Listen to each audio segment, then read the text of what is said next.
ध्रुव। जो व्यक्ति सुनीति का आचरण करेगा, जो व्यक्ति जीवन में सुनीति को धारण करेगा, उसके घर में कैसा पुत्र होगा? ध्रुव जैसा पुत्र होगा।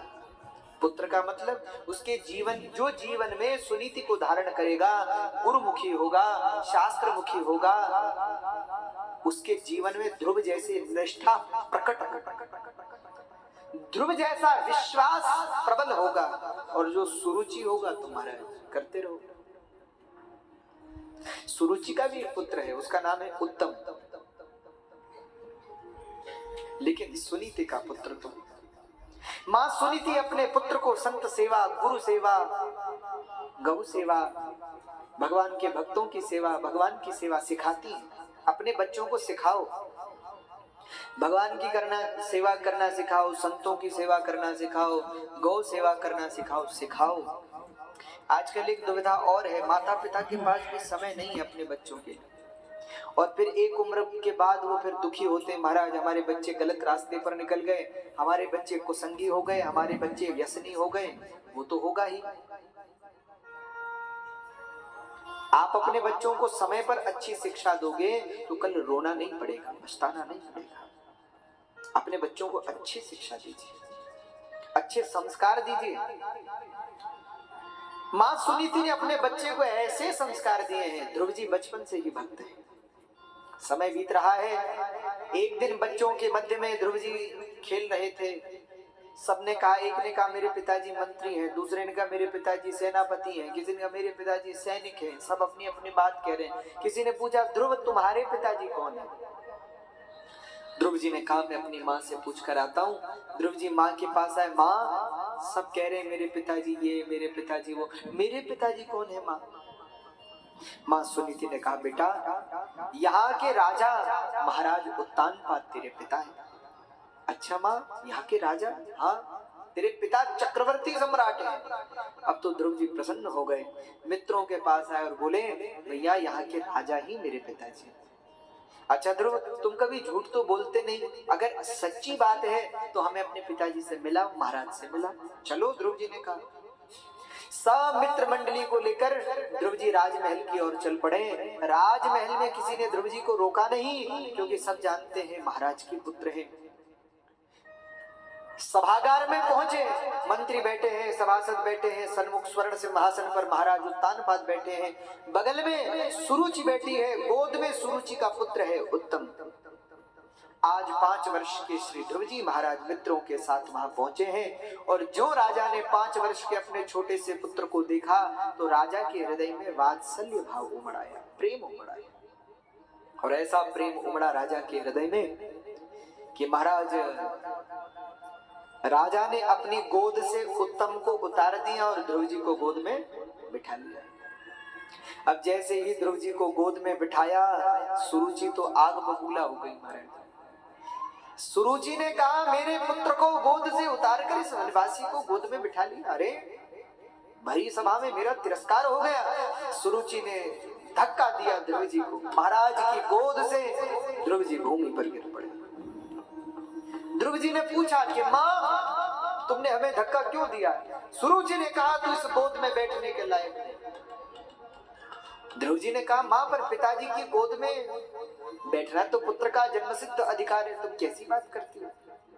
सुरुचि ने कहा, ध्रुव, इस गोद में बैठने का अधिकार केवल उत्तम का है, तेरा नहीं।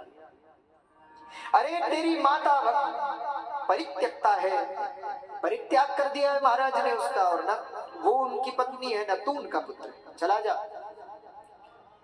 ध्रुव जी ने पूछ लिया, माँ अगर इस गोद में बैठना हो तो क्या करना पड़ेगा? उस छोटे से बालक के द्वारा पूछे गए इस प्रश्न से क्रोध में भरी सुरुचि ने उत्तर देते हुए कहा, अगर तुझे इस गोद में बैठना है तो जा जंगल जाकर भगवान का भजन कर, तपस्या कर। यदि भगवान तुझ पर प्रसन्न हो जाए, तुझे दर्शन दे दे, तो उनसे कहना कि मुझे सुरुचि के गर्भ में भेज दो, मेरे गर्भ से जन्म लेगा, तब इस गोद में इस सिंहासन पर बैठने का अधिकारी होगा। जा। अब तो ध्रुव जी रोने लगे, रोते रोते घर की ओर जाने लगे। कल्पना करिए, 5 साल का एक छोटा सा बालक जिसे पिता की गोद तक न मिली। चले हैं ध्रुव जी, रो रहे हैं, रोते रोते माँ के पास पहुंचे। सदा मुस्कुराने वाले अपने पुत्र को, ध्रुव को, जब माँ सुनीति ने रोते हुए देखा, गोद में बिठा लिया, अश्रु पूछे, पूछा बेटा क्यों रो रहे हो? लेकिन ध्रुव जी से कुछ बोला नहीं जाता। सुखदेव जी कह रहे हैं, राजन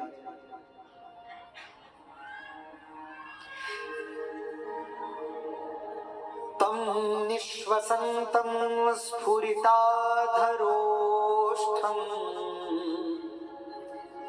सुनीतिरुत्संगौदुह्यमालम् निशम्य तत्पौरमुखानिनान्तम् सा विव्यथे यद्गदितं स्वपत्न्या दीर्घं श्वसन्ति वृजनस्य पारम्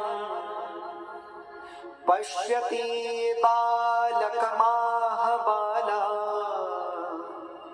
मा मंगलम तात पुरे सुमंस्था भुंक्ते जनो यद परदुःखदस्त।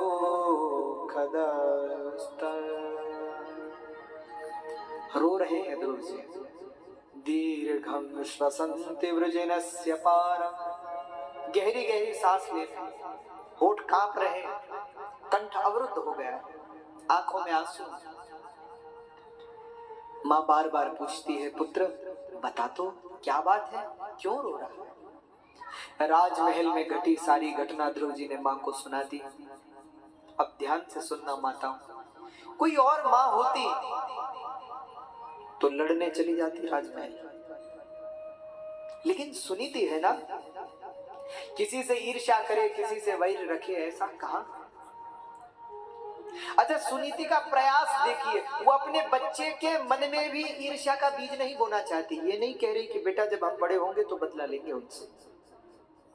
आज की कोई माँ हो तो वो तो ये कहती, अरे बहुत बुरे हैं वो, उन्होंने हमें निकाल दिया, बेटा जब बड़ा होगा तब हम इनसे बदला लेंगे, प्रतिशोध ले।